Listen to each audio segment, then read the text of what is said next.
I was doing it as a 40-day discipline. A lot of spiritual practices are 40 days. And I was doing Om Gam Ganapataye Namaha for 40 days.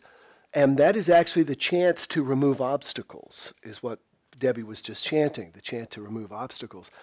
And what I discovered was the only way for obstacles to be removed is you've got to see them first. You know, I started thinking, well, I'm going to chant Om Gam Ganapataye Namaha every day, and God's going to go, obstacle, obstacle, obstacle, obstacle, obstacle. No, I started chanting it and went, obstacle, obstacle, obstacle, obstacle. But the thing was, the obstacles were already there. I just didn't see them. Now, whether it was chanting these arcane words that did it or it was my intention, I always think it's as much my intention, because when I'm chanting, I'm thinking, let me break down my obstacles. And that is a perfect segue into what I want to talk to you about this morning. And that is, I'm going to talk to you, I'm letting you know that for 6 weeks, not next weekend, but the following weekend, I'm going to talk about a book. I'm not going to talk about a book I have written. I'm going to talk about a book that I have talked about before. And in fact, as I've thought about it, that I can remember in the last 5, 6 plus years, it is the only book other than my own that I have taught. And this will probably be the 5th time I've taught it. The reason I'm doing this is not because I'm lazy. It's because it's the book that has had the most profound impact on my own personal life. And I got a call about 6 months ago from a very good friend. I don't see her very often. And she said, oh, I got all this going on in my life. I've got all this conflict going on in my life. I'm not getting along at work. I've got all these issues. What can I do? Now, I've written a book on relationships. I've written a book on happiness. I recommended this book to her. And she said, after she read it and applied some of the principles, she went, whoa, my gosh, everything has changed. It's miraculous. It's not easy, but it's worked. I had another friend who was complaining about never having enough money and about issues to that end, always being in debt, always having more month at the end of the money, right? So I recommended, again, the same book. And this person said this book transformed their life. So if I haven't given it adequate setup now, the book I'm talking about is The 4 Spiritual Laws of Prosperity by Edwene Gaines, who is now my adopted mother. Edwene Gaines is a very colorful woman. She's from Alabama, and she talks like it. And I love talking to her because I'm from South Carolina. I really do feel like I'm talking to my mama when I talk to Edwene. Edwene Gaines is a woman who studied under Catherine Ponder. Now, many of you probably have never heard of Catherine Ponder. People who are into prosperity and that kind of thing, The Secret and everything, they've heard of Catherine Ponder because she studied directly under Charles Fillmore, who was the founder of the Unity movement. If you've heard of Unity, you've seen them, the big buildings out there on 350 Highway, that's Unity, okay? Charles Fillmore began that. He wrote the book Prosperity, which, how many of y'all are familiar with The Secret, the movie The Secret, the book The Secret, okay? If you read the book, there are tons of quotes in there from Charles Fillmore. They didn't quote him in the movie because he's dead, so it didn't make a lot of sense. But this is the lineage that I'm talking about. Charles Fillmore, Catherine Ponder, Edwene Gaines. Edwene Gaines was a very poor single mother working 2 jobs with 2 children. And she said, there's got to be a way out of this. And she started reading and studying prosperity and applying things. And her life just completely turned around. Edwene is 75. She'd shoot me for telling you that. Edwene still speaks on average, what did she tell me recently, 120 times a year, travels around. Because Edwene says that her goal is to raise the prosperity consciousness of the world. So, that's what we're going to talk about. Now, when we talk about prosperity, many of you already know, we're not just talking about money. But this is the first thing we've got to talk about, okay? Edwin defines prosperity as, anybody want to jump in? Many of you know this. There's 4 things. Who said health? Good. That's exactly right. A vitally alive, healthy body to support the spiritual beings that we are. We're spiritual beings. The body should be healthy and alive and vibrant. That's number 1. And she actually puts that number 1. Anyway, 2, yeah. Relationships that work all the time. This is the one where I'm going to have to go, come on, Edwin. What I will say is that she gives you the tools so that you can clean the glass that you look through if you constantly look at it, so that you can begin to see people more and more purely, and the relationships become that way. It's a practice, but that's absolutely true. So a healthy body, relationships that work all the time. Work what? Loving what you do. A job that is so much fun. It's not a job, it's play. It's play. I had a friend when I was selling radio who used to tell everybody how much he loved selling radio, and he was the top salesperson, and we were both doing really well, top market, top everything, top stations, everything like that. And he would always brag about to all his clients how much he loved his job. And I said, Charlie, what would you do if you won the lottery? He said, I'd stand up, poop on my desk, and walk out of here. And I thought then, dude, you don't love your job. Of course, he didn't use the word poop, but that's okay. The point is, there are people who do what they don't like for money, and it's illegal almost everywhere in the United States. If you're doing something you don't like for money, you're selling yourself. So that's 3. What's the 4th one? Money! Money! I love the old Warren Zevon song. Send lawyers, guns, and money. We'll solve this. We have hang-ups about money. We have huge hang-ups about money. Raise your hand if you're over the age of 18 and you've bought a lottery ticket in the last year. Raise your hand. Any form of lottery ticket. Raise your hand, look around. Now tell me honestly, and it's okay, why'd you buy it? To win! Absolutely to win. I go in and I go, I'm just driving up the stakes for whoever does win. I don't care. That's what a noble liar I am inside. The truth of it is I want to win, right?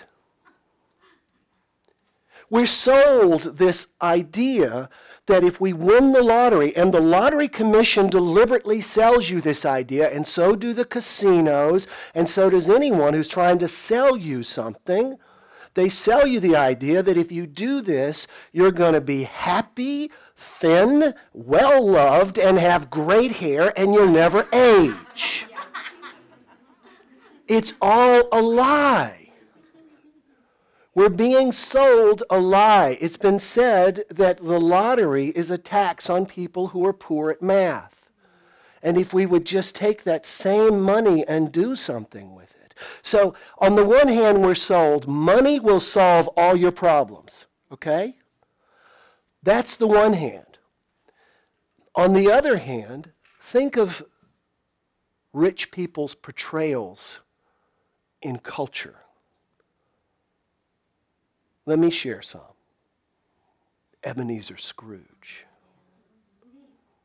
Evil, evil, evil. Ebenezer Scrooge.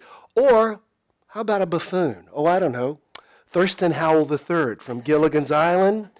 Jed Clampett from the Beverly Hillbillies. Oh, wait a minute. There's another one comes to mind. J.R. Ewing from Dallas. What was he? Evil. So rich people are either evil or stupid. Come on now, it's true. And why do we want them evil and stupid? Because it makes them a them and us an us. And as long as there's a them and an us, our ego goes, I'm never going to want to be up there.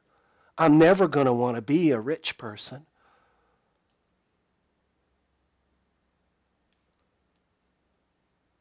What do you think of when you think of a rich person?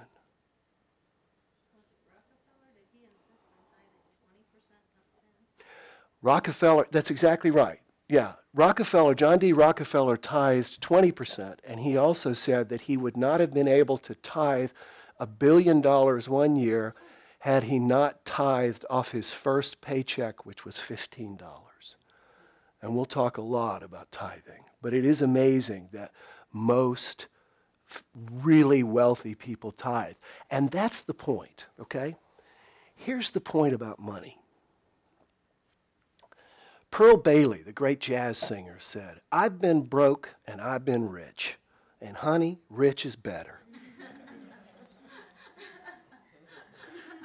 But Ray Kroc, when he took McDonald's public and became the richest man in the world for several years, said, "I can only wear one pair of shoes at a time." For me, rich was a Rolex watch. And as many of y'all know, I dreamed of it for years. I had it for a half decade, and then I felt guided by God to give it away, and I did. Just gave it away. And I replaced it with something a lot more important, a prayer practice that stays on my wrist.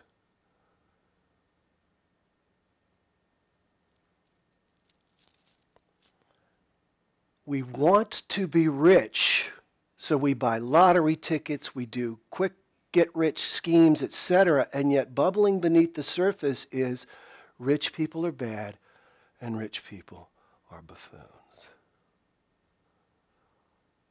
I would invite you to go meet some rich people.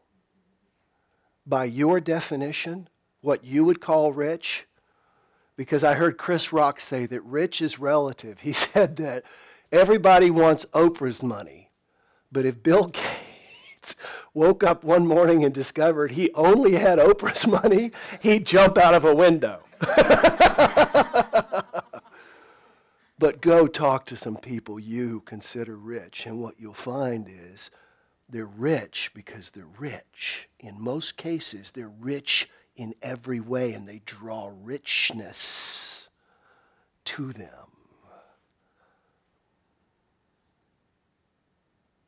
There's no way we can be like something we abhor, you know?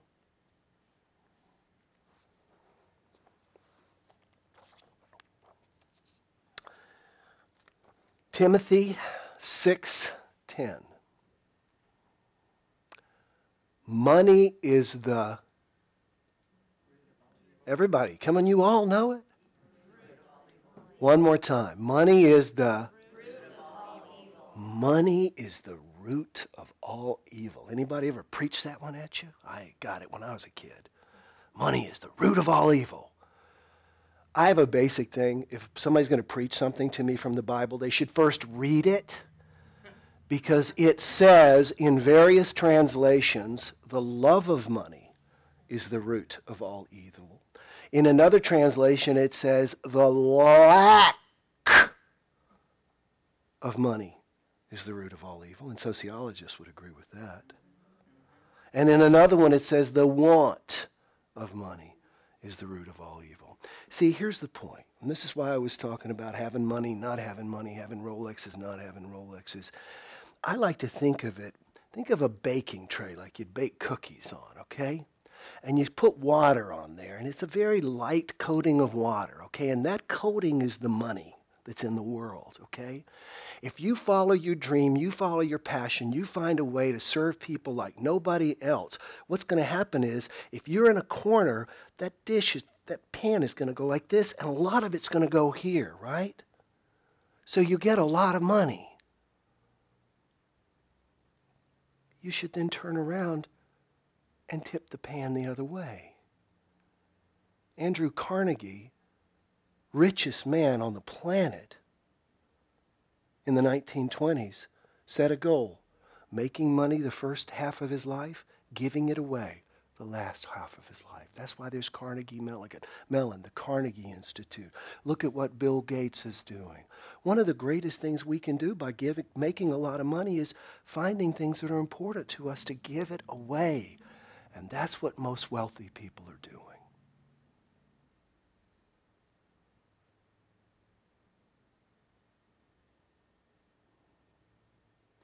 I mentioned that Edwene talks a lot about tithing. Marty and Star, would y'all come up here for a second? One of the things that we practice here is tithing. We tithe on everything that comes in. Look at the books, would you? And so we got together and we said, who has spiritually fed us? And we decided, me, Alex, Marty, and Star, that you all feed our spirit every week by seeing you here. And so what we have done is we have taken some of the proceeds that come in and we have bought copies of Edwin's book for every one of you. So we would like to give that to you by saying thank you for blessing our spirit. So go ahead and distribute those books if you would, please. I'm sorry? You get a book. You get a book. You get a book. If Oprah was a bald white guy.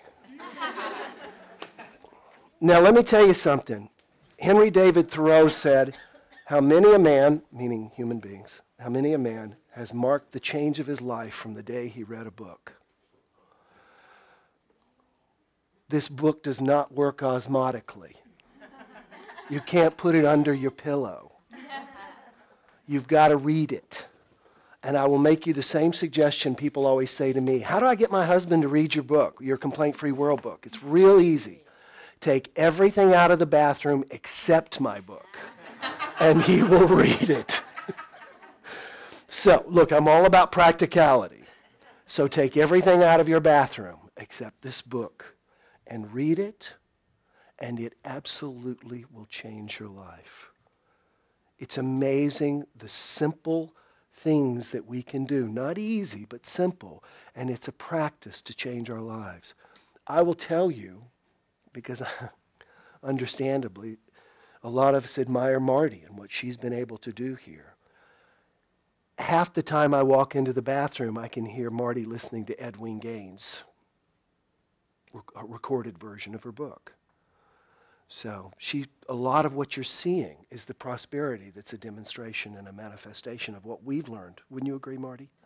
From Edwin? And we're sharing this with you because we want you to have it. We want you to have it. We want you to have that vitally alive, healthy body. We want you to have relationships that work all the time. We want you to have all the money you want to spend and a job so much you love. It's play. It's play. Anybody want to guess what Marty's doing at home when she's not doing yoga? Yoga. She's doing yoga or she's reading about it because she loves it. And everybody's got something like that. And if you'll hang with me for this next 6 weeks, not starting next weekend, but the following, we're going to cover every area and you'll have every tool you need. Okay? And again, thank you for being part of our community, and thank you for blessing us so much. Take somebody's hand. Let's close in prayer.